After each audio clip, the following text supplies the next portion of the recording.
Imagine viver com uma paz inabalável, onde nada nem ninguém tenha o poder de te abalar.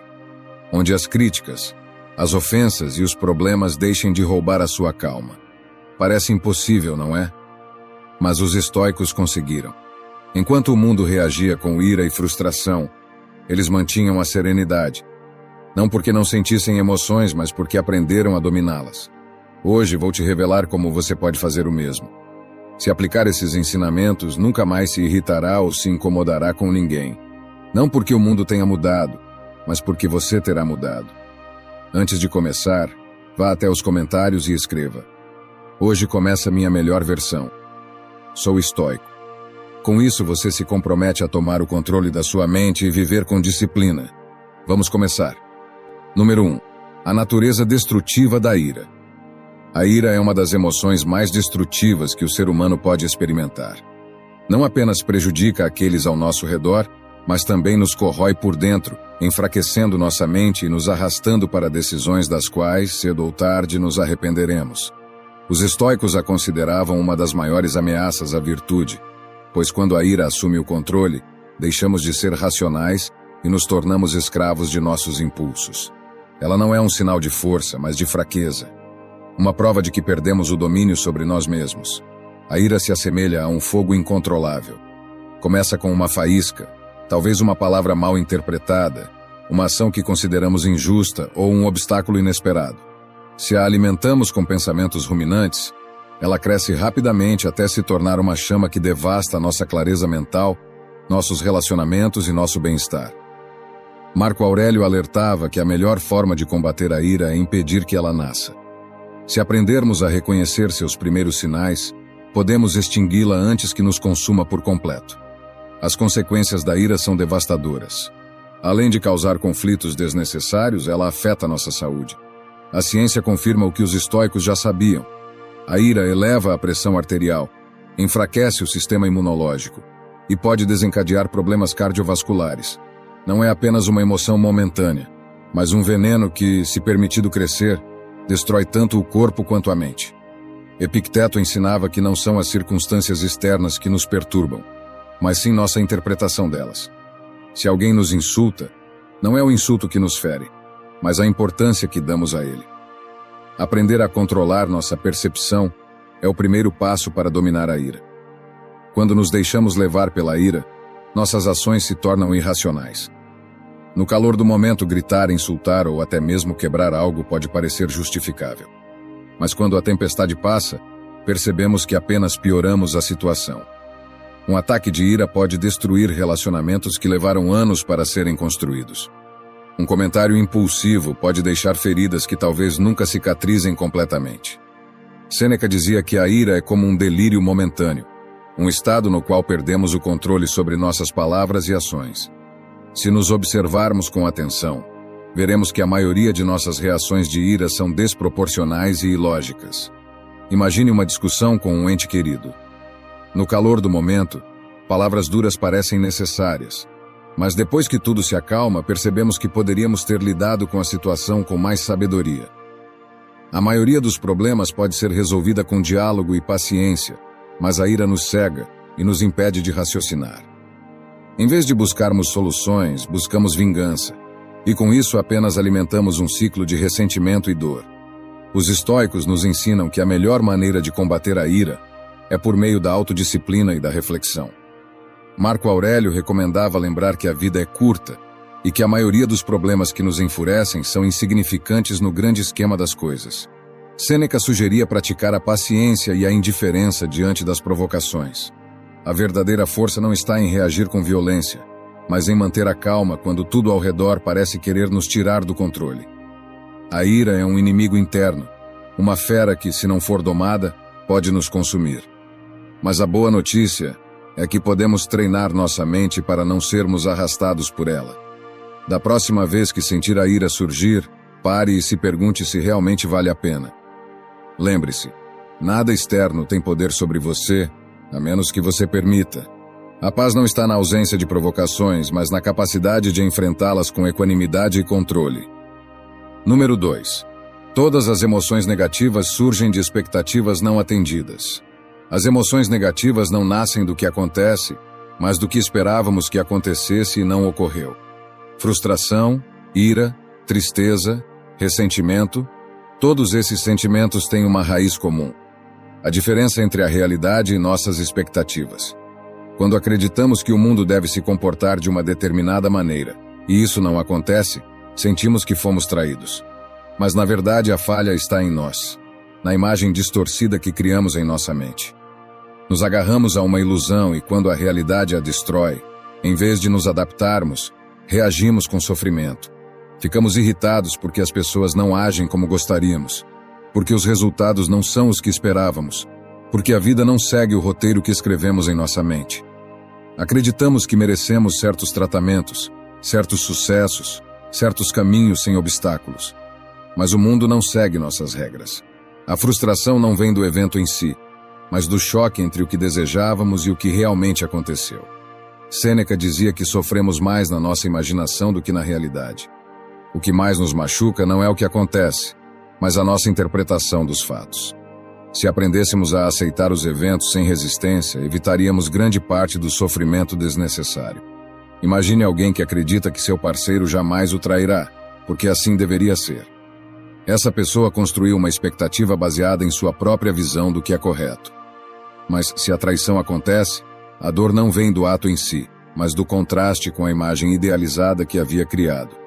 Em vez de aceitar a realidade como ela é, luta contra ela em sua mente. E esse conflito interno se transforma em sofrimento. Outro exemplo é a pessoa que espera que seus amigos sempre estejam disponíveis, que o trânsito seja fluido, que seu chefe valorize seu esforço. Quando algo disso não acontece, sente decepção e raiva, porque assumiu que o mundo deveria seguir suas regras. Os estoicos nos ensinam que a chave para a paz interior é eliminar as expectativas irreais.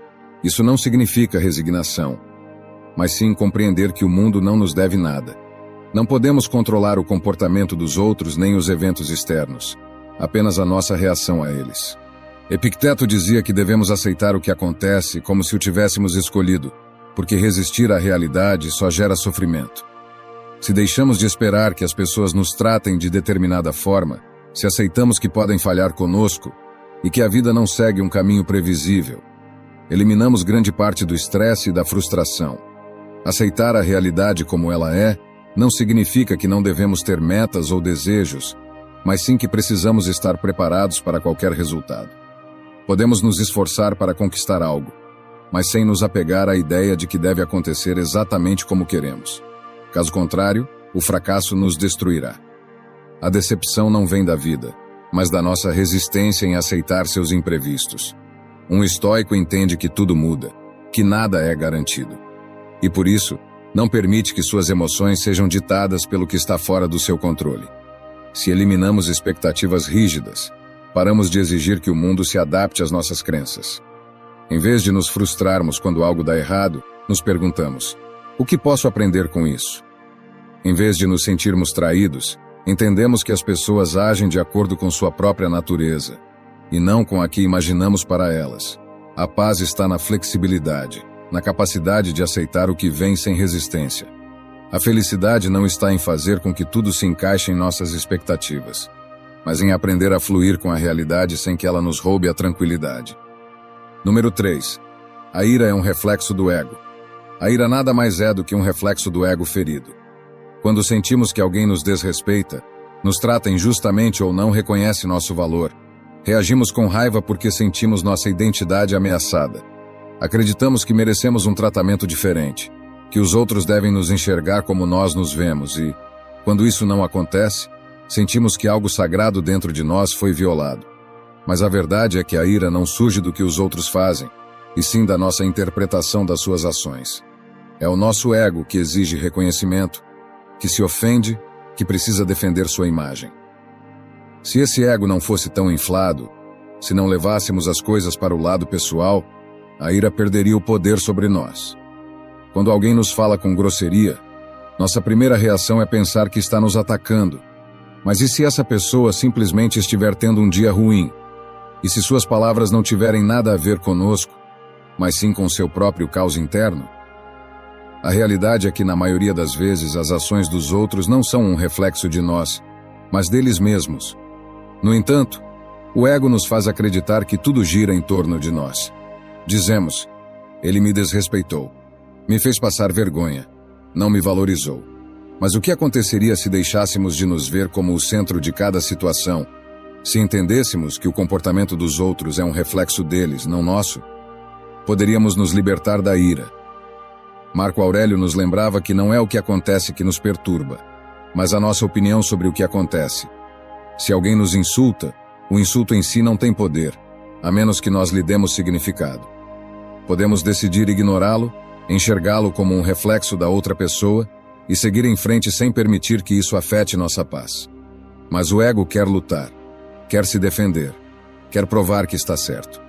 E nesse desejo de proteger nossa imagem, caímos na armadilha da ira, perdemos o controle e agimos impulsivamente.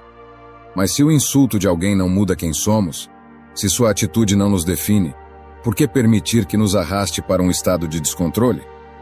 Um exemplo claro acontece no trânsito. Quando alguém nos fecha o caminho, nosso ego nos diz que é um desrespeito, que precisamos reagir, que não podemos permitir que nos tratem assim. Mas e se o outro motorista nem pensou em nós? Se ele apenas está preso em seu próprio mundo? Ainda assim, nosso ego transforma a situação em algo pessoal. E com isso, a ira domina nossa mente. Se em vez de reagirmos, simplesmente aceitássemos o que acontece como um fato neutro, evitaríamos esse sofrimento. O mesmo vale para qualquer outro contexto, no trabalho, nos relacionamentos, na vida cotidiana. Nossa reação não é causada pelos eventos em si, mas pela história que contamos a nós mesmos sobre eles. Os estoicos nos ensinam que a chave para controlar a ira é reconhecer o papel que o ego desempenha nela. Se fortalecermos nossa autoestima, se pararmos de buscar validação externa, se entendermos que nosso valor não depende de como os outros nos tratam, nos tornamos imunes às provocações. Sêneca dizia que a melhor vingança é não se parecer com quem nos fez mal. Se alguém nos trata mal e respondemos com ira, estamos deixando que nos controle. Mas se mantemos a calma, se escolhemos não entrar no jogo dessa pessoa, demonstramos uma verdadeira força. A ira é um reflexo de um ego que ainda não aprendeu a se desapegar da opinião alheia. Mas, quando entendemos que os outros não têm o poder de nos definir, que suas palavras e ações dizem mais sobre eles do que sobre nós, nos libertamos. Isso não significa aceitar abusos ou permanecer em silêncio diante do que é injusto, mas significa aprender a reagir com inteligência e não com emoção.